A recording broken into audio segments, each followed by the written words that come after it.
So welcome back to the channel. Hope you guys are doing absolutely great. Point ఏంటంటే recent గా ఈ fuel charges ఏవైతే పెరిగినో petrol diesel ప్రైజులు పెరగడము, petrol diesel ధరలు ఇప్పటికే 7.50 పెరిగిన విత్ ఇన్ 10 days లో 8 రూపీస్ అట్లా. దానికి లెఫ్ట్ లాబీ రైట్ లాబీని క్రిటిసైజ్ చేయడము, రైట్ లాబీ ఎక్స్ప్లెనేషన్ ఇచ్చుకుంటూ తిరగడము, ఇలా డీజిల్ అయినా పెట్రోల్ అయినా సిలిండర్ అయినా, and more over centre lobby people, actual common people. उसका रेट बढ़ता गया, पहले 109 समथिंग था, फिर 110, अभी 11, 12. వీళ్ళేం మాట్లాడుతున్నారు, వీళ్ళకేం ప్రాబ్లం అవుతుంది, అది కూడా మాట్లాడదాం. ఈ ఇష్యూ మీద రాహుల్ గాంధీ ఏమన్నాడు అంటే ఫ్యూయల్ ప్రైసెస్ చాలా పెరిగిపోతున్నాయి, India should be burning. Rahul Gandhi का पोस्ट लिखा, पेट्रोल डीजल के दाम किस्तों में बढ़ाकर चुपके चुपके जेब काटती है सरकार. అంటే ఈ ఇంటెన్షన్ ఏందో నాకు అర్థమైతే, ఇండియా షుడ్ బి బర్నింగ్ అని చెప్పి ప్రతిసారి అదొక మాట అనడము, దానికి అర్థం కోసం రియాక్ట్ అయ్యండి. You want India to burn? Gen Z does not need to and won't follow this. ఇవి టోటల్ ఇష్యూ ఏదో fuel prices, right lobby, left lobby, common people. అసలు ఈ పంచాయతీ ఏంది, ఎవరు ట్రబుల్ క్రియేట్ చేస్తారు, ఎవరు క్రిటిసైజ్ చేస్తారు, ఎవరు అనుభవిస్తున్నారు, దీని మీద మాట్లాడదాం ఓపెన్ గా. ఫస్ట్ రైట్ లాబీని మింగుదాం, తర్వాత లెఫ్ట్ లాబీని మింగుదాం, తర్వాత పీపుల్ ని మింగుదాం. అండ్ ఈ రోజు యాక్చువల్ న్యూట్రల్ పర్సన్ ఎట్లుంటాడో మీకు చూపిస్తాం. Let's start the video.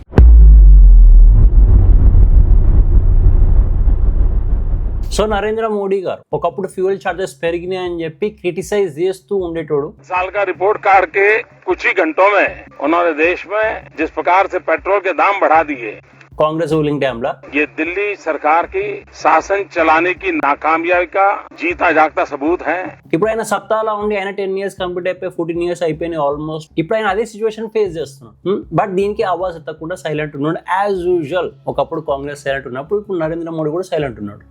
అందరు ఒకటే, ప్రతి ఒక్క పొలిటికల్ లీడర్ ఒకటే. వాళ్ళ అపోజిషన్ ఉన్నప్పుడు, వాళ్ళ రూలింగ్ లో లేనప్పుడు ఎవరైతే రూలింగ్ పార్టీ ఉన్నదో దాన్ని క్రిటిసైజ్ చేయడం, ये दिल्ली सरकार की नाकामयाबी का जीता जागता सबूत है. ఈ ఇష్యూస్ మీద ఒక గవర్నమెంట్ ఇంకో గవర్నమెంట్ క్రిటిసైజ్ చేస్తూనే ఉంటది. అండ్ ప్రతిసారి అపోజిషన్ రూలింగ్ గవర్నమెంట్ క్రిటిసైజ్ చేస్తూనే ఉంటది. అండ్ ఈ తమాషా పబ్లిక్ ఎంజాయ్ చేస్తుంటారు. కొంతమంది ఏమో హార్ట్ కి తీసుకుంటారు, అరే నిజంగా ఇట్లా అవుతుంది కదా అని. पेट्रोल जो भी था, फिर डे बाय डे उसका रेट बढ़ता गया. మళ్ళీ వాళ్ళ రూలింగ్ లో ఏమైనా చూసుకోర్రా అంటే ఆ రూలింగ్ కూడా అంతే ఉంటుంది. కొన్ని ఇలా రూలింగ్ లో బీజేపీ రూలింగ్ ఏమైనా మంచిగా ఉందంటే ఇలా రూలింగ్ కూడా ఇప్పుడు ప్రాబ్లమేటిక్ గా ఉంది పబ్లిక్. సో ఎవరు ఏం చేయరు బేసిక్ గా. బట్ ఏంటంటే పొలిటికల్ లీడర్స్ ఒకరినొకరు తిట్టుకోవడంలో, క్రిటిసైజ్ చేయడంలో బిజీ ఉంటారు. ఇలా డీజిల్ అయినా పెట్రోల్ అయినా సిలిండర్ అయినా, వాళ్ళ అపోజిషన్ ఉన్నప్పుడు వీళ్ళని తిట్టడం, వీళ్ళ అపోజిషన్ ఉన్నప్పుడు వాళ్ళని తిట్టడం. That's it. ఇది గేమ్, ఇది బేసిక్ గేమ్ పొలిటీషియన్స్ ఆడేది. సేమ్ ఇదే గేమ్ నరేంద్ర మోడీ ఆడిండు. नाकामयाबी का जीता जागता सबूत है. బీజేపీ రూలింగ్ లోకి రాకముందు కాంగ్రెస్ ని క్రిటిసైజ్ చేస్తూ ఇప్పుడు అదే గేమ్ కాంగ్రెస్ ఆడుతుంది as usual. Simple as that. ఈ ఫ్యూయల్ చార్జెస్ కాకుండా ఇంకా మల్టిపుల్ ఫ్యాక్టర్స్ దేని మీద క్రిటిసైజ్ చేసుకుంటారు ఒక పార్టీ ఇంకో పార్టీని అంటే అన్ఎంప్లాయ్మెంట్, మెహంగాయి, ఫ్యూయల్ చార్జెస్, గివే పంచాయతీలు ఉంటాయి. ఎప్పుడు గివే పంచాయతీలు ఉంటాయి పొలిటీషియన్ల మధ్యలో. ఈ పంచాయతీలలో నార్మల్ పీపుల్ ఈయన మా కష్టాల గురించి మాట్లాడుతున్నారు, ఈయన ఉద్ధరించేస్తాడేమో అని అనుకుంటారు, కానీ ఎవడు ఉద్ధరించాడు. ఈయన పవర్లోకి వచ్చినా ఈయన అదే పని చేస్తాడు. అర్థమైందా? సో పాయింట్ కి వచ్చేస్తే ఫ్యూయల్ చార్జెస్ పెరిగినాయి అని చెప్పి పబ్లిక్ కన్సర్న్. ఫ్యూయల్ చార్జెస్ ఎందుకు పెరిగినాయి? బేసిక్ గా కామన్ ఫ్యాక్టర్స్ మీద మాట్లాడడం. ఫ్యూయల్ చార్జెస్ ఎందుకు పెరిగినాయి? ఇరాన్ యుఎస్ఏ వార్ అవుతుంది. ఇరాన్ ఏమో స్టేట్ ఆఫ్ హార్మోస్ బ్లాక్ చేసి పెట్టింది, ఆయిల్ సప్లై తగ్గిపోయింది, ప్రతి ఒక్క కంట్రీ కొట్టుకుంటుంది ఆయిల్ కోసం. ఈ యుఎస్ఏ ఇరాన్ ఇద్దరికి తిండి అరగక కొట్లాడుకుంటారు. ఇప్పుడు ఈ తిండి అరగక కొట్లాడుకునే కొట్లాట నార్మల్ పీపుల్ బలవుతున్నారు. అండ్ ఇప్పుడు ప్రైసెస్ ఎంత పెరిగినాయి? బేసిక్ గా లాస్ట్ 10 days లో కంపేర్ చేసుకుంటే 8 రూపీస్ పెరిగి 8 రూపీస్ జడ్ పెరిగిపోయింది. ఆబ్వియస్లీ పబ్లిక్ కి ఇంత ఫాస్ట్ గా రేట్ పెంచితే ప్రాబ్లం అవుతుంది కాదా? అవుతుంది. बट जैसे गाड़ी परचेस की तब थोड़ा सा पेट्रोल जो भी था, फिर डे बाय डे उसका रेट बढ़ता गया. అండ్ ఈ సిచ్యువేషన్ యూజ్ చేసుకొని లెఫ్ట్ లాబీ ఏమంటుందంటే బీజేపీ గవర్నమెంట్ ఏదైతుందో అది ఎలక్షన్స్ టైంలో నోరు మూసుకొని నాటకాలు ఆడింది. Assam elections, Tamil Nadu elections, west Bengal elections, ఈ ఎలక్షన్స్ ఉన్నాయని చెప్పి నోరు మూసుకొని పెట్రోల్ ప్రైసులు, ఫ్యూయల్ ప్రైసెస్ పెంచలేవు, ఎందుకంటే పెంచితే బ్యాడ్ నేమ్ వచ్చేస్తుంది, ఎలక్షన్స్ మీద దెబ్బ పడుతుందని చెప్పి चुनाव से पहले कहा कि पेट्रोल की कोई कमी नहीं है. ఎలక్షన్స్ అయిపోయినాక ఫ్యూయల్ చార్జెస్ పెంచింది, ఇప్పుడు నార్మల్ పీపుల్ ని దోసుకుంటుంది అని అంటారు లెఫ్ట్ లాబీ. అది ఎంతవరకు నిజము? ఒక మాదిరిగా చూసుకుంటే నిజమే. ఎందుకంటే ఇప్పుడు ఒకవేళ నిజంగానే పెంచేది ఉంటే వీళ్ళు పెంచేసి ఎలక్షన్స్ కి ముందు, బట్ పెంచరు. ఎందుకంటే fuel is the complicated factor అన్నమాట నార్మల్ పీపుల్ కి. నార్మల్ పీపుల్ రెగ్యులర్ గా కమ్యూట్ చేస్తూ ఉంటారు కదా, వాళ్ళకి సడన్ గా రెగ్యులర్ గా కమ్యూట్ చేయడానికి అవసరం పడే వస్తువు మీద సడన్ గా రేట్ పెంచారు అనుకో, పబ్లిక్ కంట్లోకి వచ్చేస్తుంది గవర్నమెంట్. వచ్చేసినాక పబ్లిక్ క్రిటిసైజ్ చేస్తారు, వెంటనే ఎలక్షన్స్ పెట్టుకుంటే డ్యామేజ్ అవుతుంది ఎలక్షన్. సో ఎలక్షన్స్ అయిపోయే వరకు నిజంగానే ఆగారు.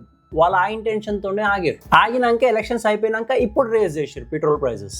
మళ్ళీ ఓట్ బ్యాంక్ దెబ్బతింటే ప్రాబ్లం అవుతుంది. సో ఎలక్షన్స్ అయిపోయినాక ప్రైజులు పెంచినాం అనుకో, నెక్స్ట్ ఎలక్షన్స్ వచ్చే వరకు పబ్లిక్ మర్చిపోతారు అనే డైలమాల ఎలక్షన్స్ అయిపోయే వరకు ఆగి ఎలక్షన్స్ అయిపోయినాక రేట్లు పెంచి. As usual basic tactic, basic common sense. ఒక పొలిటికల్ పార్టీ, ఒక పొలిటికల్ లీడర్ ఆలోచించే విధానం. కామన్ పీపుల్ కంట్లా పడద్దు, మనకు అవసరం ఉన్నప్పుడు, మన అవసరం తీరినాక ఏమైనా చేసుకోరు. ఒక political mind set thinking. But ఇక్కడ మెయిన్ మిస్టేక్ ఏంటంటే అంత ఫాస్ట్ గా పెంచడమే మెయిన్ మిస్టేక్. బేసిక్ గా కొంచెం మెల్లగా పెంచుకోవచ్చు. ఎందుకంటే మోడీ గవర్నమెంట్ ఏదైతే నరేంద్ర మోడీ రీసెంట్ గా యూఏఈ పోయి కొన్ని మిలియన్స్ ఆఫ్ బ్యారెల్స్ ఏవైతున్నాయో ఇండియా కోసం రిజర్వ్ చేసుకున్నాడు, ఒక డీల్ ప్రిపేర్ చేసుకున్నాడు. సో ఆ డీల్ ప్రిపేర్ చేసుకున్నాక నువ్వు సడన్ గా 10 days లో 8 రూపీస్ పెంచే బదులు మెల్లమెల్లగా ఒక 1 month 2 months పెంచుకుంటే పబ్లిక్ అంత ఫరక్ పడకపోయేది. అంత ర్యాపిడ్ గా పెంచితే రెగ్యులర్ గా యూజ్ చేసే ప్రోడక్ట్ మీద పబ్లిక్ ఆబ్వియస్లీ తక్కువ పడుతుంది. ఇక అదే థింగ్ ని యూజ్ చేసుకుంటారు, అదే థింగ్ ని పెద్దగా ప్రాపగండా చేస్తున్నారు లెఫ్ట్ లాబీలో ఏమైనా మంచిగా పీక్ మంచి పని చేసారా అంటే వాళ్ళ గురించి కూడా మాట్లాడదాం. రాహుల్ గాంధీ ఏమంటారు అంటే ఈ ఫ్యూయల్ ప్రైసెస్ పెరగడం వల్ల ఇండియా బర్న్ అవ్వాలంట. You want India to burn. Gen Z does not need to and won't follow this.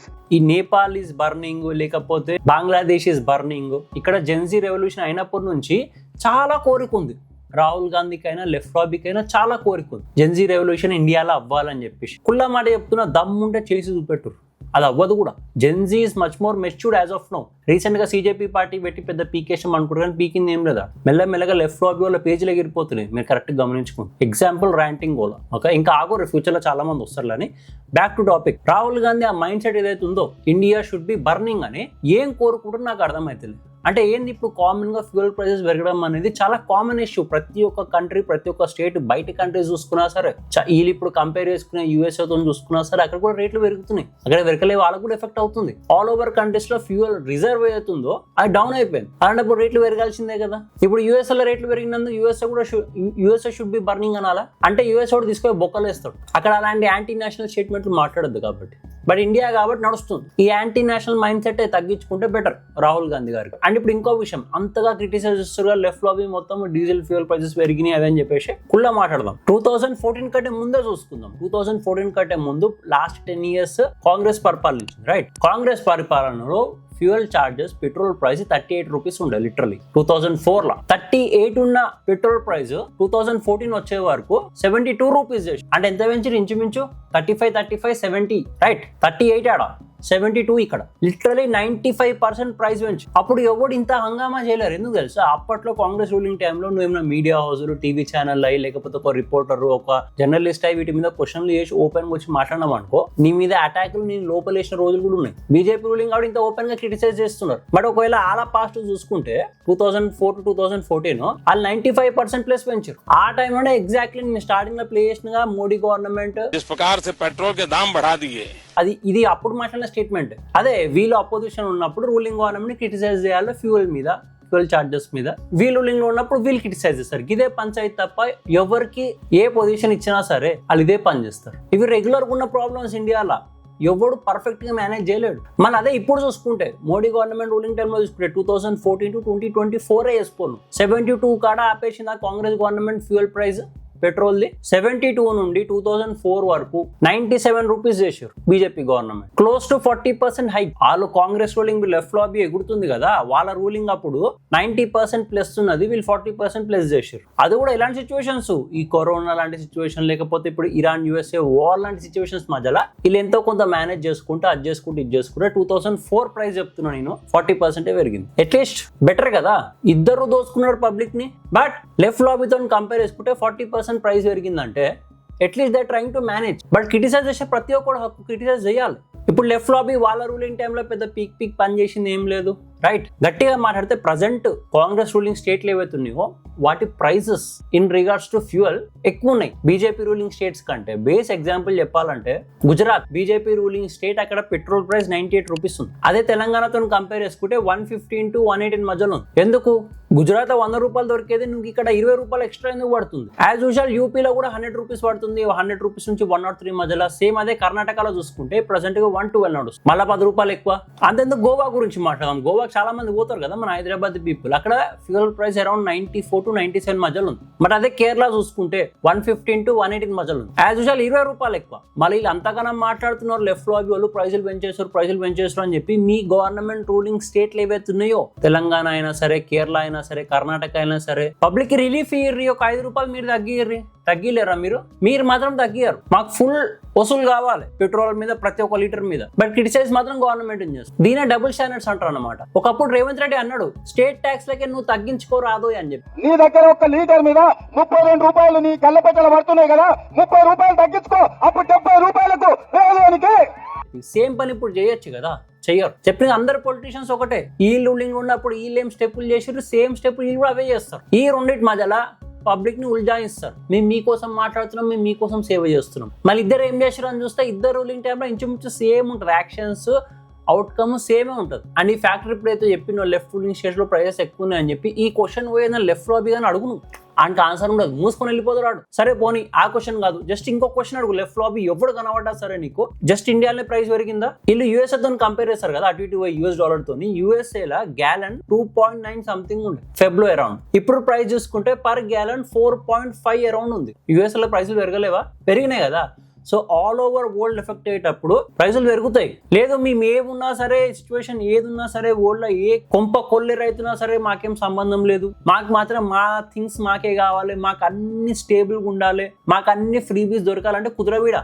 ఏం మీ అయ్యే జాగిరి ఏం పెట్టుకోలేరు. వరల్డ్ మొత్తం ఎఫెక్ట్ అయ్యేటప్పుడు ఇండియా కూడా ఎఫెక్ట్ అవుతుంది. భరించాలి దాన్ని. ఇప్పుడు పబ్లిక్ దగ్గరకు వద్దాం. సెంటర్ లాబీ మీకు అసలు దిమాగ్ ఉందా నాకు అర్థమైతే లేదు. రీసెంట్ గా మోడీ గవర్నమెంట్ వచ్చి ఎందుకు చెప్పారు అనుకున్నా, టైం పాస్ కి చెప్పారు అనుకుంటున్నావా, ఇంట్లోకి వెళ్ళొద్దని చెప్పేసి. షార్టేజ్ ఉంది. ఆ వార్ సిచ్యువేషన్స్ ఏవైతే అవి ఇంకా గలీజ్ గా తయారైతాయి. అందుకే బయటకు వెళ్ళకూర్రి, గోల్డ్ కొనకూర్రి, వేరే కంట్రీస్ కి వాళ్ళ ఎకానమీ గ్రో చేయడానికి ఛాన్సెస్ ఇవ్వకూర్రి అని అన్నాడు. సో నువ్వు బయటికి పోకుండా ఉండలేవా? అట్లా కాదు బ్రో, డైలీ వర్క్ పోవాలి కదా అని చెప్పేసి అంటారు ఆటో డ్రైవర్లు, క్యాబ్ డ్రైవర్లు. మా బతుకులు ఇట్లా మాకు ఛార్జెస్ పెరిగాయా? కుళ్ళ మాట కూడా అడుగుతున్నా. ఆటో డ్రైవర్ అయినా, క్యాబ్ డ్రైవర్లు అయినా, మీరు ఫ్యూయల్ ఛార్జెస్ పెరిగినప్పుడు మీరు ఏమైనా తక్కువ తీసుకుంటారా, లేకపోతే ప్యాసింజర్లను ఏమైనా ఫ్రీగా తీసుకోబోతారా? మీరు లొకేషన్ టు లొకేషన్ కాదు కదా, పైసలు ఛార్జ్ చేస్తారు కదా. ఫ్యూయల్ ఛార్జెస్ పెరగంగానే మీ ఛార్జెస్ కూడా పెరుగుతాయి కదా. ఒకప్పుడు 10 కిలోమీటర్లకి ఎంత 110, 120 అవుతుండే, ఇప్పుడు 200, 250 అవుతుంది 10 కిలోమీటర్లు. పెంచిరు కదా, మీరు వసూలు చేస్తారు కదా. ఏదో ఫ్రీగా తీసుకోపోయినట్టే మాట్లాడతారు మీరు. ఆ బేసిక్ అండర్స్టాండింగ్ ఉండాలి. ఈ మార్కెట్ థింగ్ లో డిమాండ్ అండ్ సప్లై. ఏదైతే ప్రోడక్ట్ కి ఎక్కువ డిమాండ్ ఉంటుందో దాని సప్లై తగ్గిందంటే రేట్లు పెరుగుతాయి.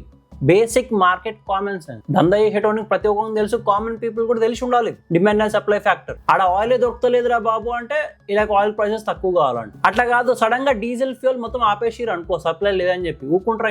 ఇంట్లో మూసుకొని కూర్చుంటారా? అప్పుడు కూడా లొల్లి పెడతారు, మాకు డీజిల్ ఫ్యూయల్ కావాలి ఎట్టి పరిస్థితుల్లో తిరగడానికి. సరే డీజిల్ ఫ్యూయల్ ఛార్జెస్ పెంచరు, కొన్ని మంత్స్ కోసం కొంచెం ఇబ్బంది ఉంది, వరల్డ్ మొత్తం ఇదే ఇబ్బంది ఫేస్ చేస్తుంది, అర్థం చేసుకుందాం అనే కామన్ సెన్స్ లేదు. ఒకరిని అడిగిరు జేసీగా, రిపోర్టర్ ఒకరిని అడిగితే ఏమంటారు ఆడు కామన్ పర్సన్, సిగరెట్ తాక్కుంటా మాకు డీజిల్ ఫ్యూయల్ ఛార్జెస్ పెరిగినందుకు కష్టం అవుతుందంట. ఫస్ట్ నోట్లో ఉన్న సిగరెట్ 20 రూపాయల సిగరెట్ పక్కకు పడేస్తే పైసలు సేవ్ అవుతుంది. ప్రతి ఒక్కరికి ఫ్రీ బీస్ కావాలి. ఈ గవర్నమెంట్ కూడా ఫ్రీ బీస్ అలవాటు చేసి లో ప్రైజెస్ ఇవి అలవాటు చేసి పబ్లిక్ ని డమ్ అండ్ లేజీ తయారు చేస్తుంది తప్ప ఏం చేంజ్ వస్తుంది ఇండియాలో. ఇప్పుడు మళ్ళీ బేస్ టాపిక్ వచ్చేస్తే వార్ సిచ్యువేషన్స్ లో ఇట్లనే ఉంటది. అర్థం చేసుకోవాలి, అండర్స్టాండ్ చేసుకోవాలి. నువ్వు ఏ పొలిటికల్ పార్టీ ఫేవర్ తీసుకున్నా సరే ఆ పొలిటికల్ పార్టీలు కూడా ఆల్ టైంలోనే అట్లనే బిహేవ్ చేసినాయి, వీళ్ళు కూడా ఇట్లనే బిహేవ్ చేస్తారు. బట్ హూ ఈస్ బెటర్ అనే ఫ్యాక్టర్ చూసుకుంటే ఇందాక రేట్లు కంపేర్ చేసిన కదా, left ruling states, right ruling states అని అక్కడ అర్థం చేసుకోవాలి. అండ్ ఇంకో ఫ్యాక్టర్ కూడా కంపేర్ చేసిన కదా, వీళ్ళ రూలింగ్ లో ఎంత పెంచారు 90% ప్లస్, ప్రజెంట్ కి ఎంత పెరిగింది అది కంపేర్ చేసుకోవాలి. Who is doing better as of now? ఇద్దరు దొంగలే, బట్ దొంగలలో ఎవడు బెటర్ అది చూసుకొని మంచిగా చేస్తారా, చలో పక్కకు కూర్చోరు, తర్వాత చూసుకుందాం మిగతా ముచ్చు. లేదు కాదు మాకు అన్ని ఇట్లనే కావాలంటే కుదరదు, అర్థమైందా? సో ఇది overall matter. Hope you guys like it. Please make sure to like, share, subscribe, and thanks for watching.